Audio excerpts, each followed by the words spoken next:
৩.৫ মাসের অপেক্ষার অবসান।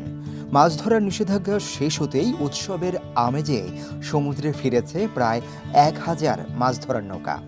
চীনের ফাংচেং গাং বন্দরে এখন কর্মচাঞ্চল্যের পাশাপাশি চলছে নানা আয়োজন। নিষেধাজ্ঞা শেষে সমুদ্রে ফিরেছে প্রায় ১,০০০ মাছ ধরার নৌকা।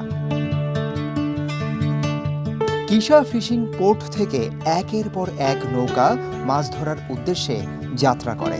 এ সময় বন্দরে ছিল উৎসব মুখর পরিবেশ। নতুন মৌসুমকে স্বাগত জানাতে স্থানীয় বাসিন্দা ও পর্যটকরাও জড়ো হন। মাছ ধরার মৌসুম শুরুর পাশাপাশি ফাংচেং গাংয়ে শুরু হয়েছে ২০২৬ সালের বেইবু গালফ ফিশিং ফেস্টিভ্যাল। উৎসবে ঐতিহ্যবাহী নৃত্য, বাদ্যযন্ত্র পরিবেশনা ও চীনের জাতীয় অমূর্ত সাংস্কৃতিক ঐতিহ্য ইঙ্গে নৃত্য পরিবেশন করা হয়।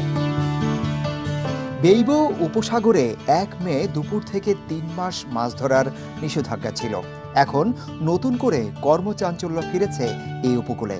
ফাংচেং গাংয়ে এবার বসেছে ফিশিং ফেস্টিভ্যালের নবম আসর।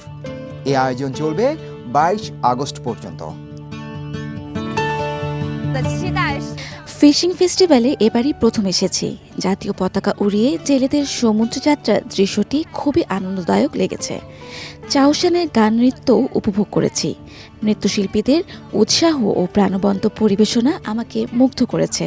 ভবিষ্যতে আবারও এমন উৎসবে অংশ নিতে চাই।